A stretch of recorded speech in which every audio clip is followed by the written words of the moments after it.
All right, let's talk about a skill that seriously shapes our lives every single day, and a lot of the time, we don't even realize it's happening. I'm talking about negotiation. And no, it's not just for big shot business deals, it's the key to getting what you want in your day-to-day life. So today, we're going to build a really simple, powerful framework to make you a way more effective negotiator, starting right now.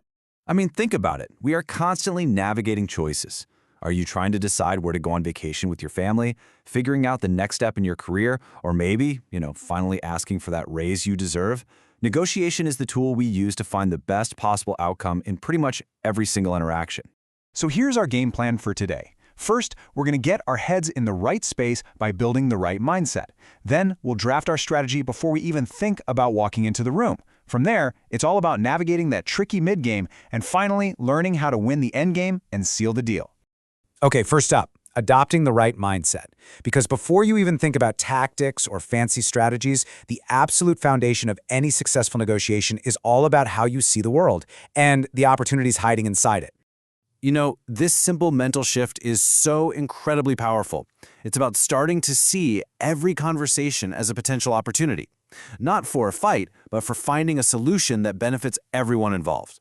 And this creates this amazing positive feedback loop, right? A proactive mindset leads you to see more opportunities, which leads to better outcomes. It all starts with one simple truth. If you don't ask, the answer is always, always no. Now for Section 2, drafting your game plan. And listen, I cannot overstate this enough. The vast majority of negotiations are won or lost before anybody even sits down at the table. Your preparation, it's everything. A really solid preparation plan stands on these 3 pillars. First, you've got to do your homework. You have to know the topic, the people, the market values, everything you can get your hands on. Second, don't try to go it alone. Get input from colleagues or mentors, because they'll spot blind spots you can't see. And finally, you got to think like a chess player. Anticipate their different moves and have a response ready for whatever they throw at you. So when you're setting your goals, don't just have one single number stuck in your head. Use this tiered system instead. First, know your ideal outcome. This is your absolute dream scenario. Second, define what you'd like to achieve, a great but totally realistic result.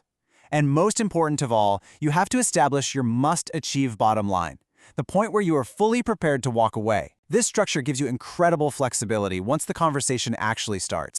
Look, the other side is going to have concerns. They will have objections. That's a guarantee. So don't let them catch you off guard. Anticipate what they might push back on, develop really clear and convincing responses, and then, and this is the part people skip, actually practice saying your responses out loud. The confidence in your delivery can make all the difference. Okay, you've done all your prep, you're ready. Now it's time to step into the arena and make your opening move. This is the moment where you set the tone for everything that follows and establish your position. I want you to really think about this for a second. When you walk into that room, what's the single most powerful word you can possibly start with? I bet it's not what you think. That's right, the word is no. It feels so counterintuitive, right? Maybe even a little aggressive? But strategically, it is one of the most powerful tools in your entire toolkit. Now, the start with no strategy isn't about being negative or difficult. It's about resetting the anchor. See, by rejecting their first proposal, you stop them from setting the terms of the whole conversation. Then, when you come back with your own bold, ambitious request, you drop a brand new anchor for the negotiation. And this one is much closer to your ideal outcome. It sends a clear signal. You're a serious counterpart and you've done your homework. Beyond just your opening move, you have got to control the flow of the entire conversation. Always have an agenda. Don't just let things meander. Pace it deliberately. Allow enough time to explore every single point. And remember, patience is a massive virtue here. Rushing to get an agreement almost always means you're leaving value on the table. All right, now we're in the thick of it. This is the mid-game. This is where the real back and forth happens and where all your strategy and tactics really come into play. Just like in a game of chess, the mid-game is all about seeing the whole board, understanding your opponent's position, and thinking multiple moves ahead. Every single statement, every question, every concession you make, it's a strategic move. Okay, so here's a really critical balancing act. On one hand, you need what's called tactical empathy. That means having a genuine understanding of the other person's motivations and pressures. But you have to balance that with an absolutely unwavering focus on your target outcome. Your goal is to be effective, not necessarily to be liked. You're there for substance, not style. Your communication needs to be a precision instrument. Ask direct questions, make crystal clear statements, and please do not underestimate the power of silence. After you make a strong point or ask a tough question, just stop talking. Let that silence do the heavy lifting. It's amazing how often it compels the other person to respond or reveal something important. Manage your concessions with 2 simple golden rules. First, fight that urge to be the one to make the first concession.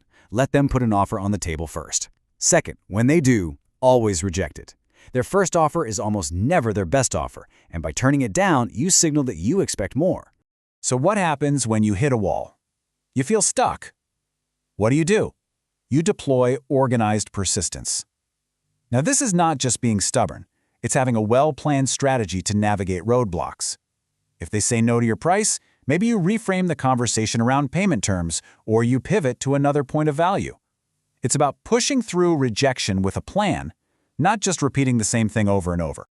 We've made it through the mid-game, and now we are entering the final crucial phase, winning the end game. This is all about locking in your wins and setting the stage for what comes next.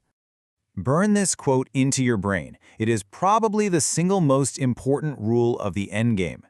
Any concessions you've made along the way are conditional on the final, total package.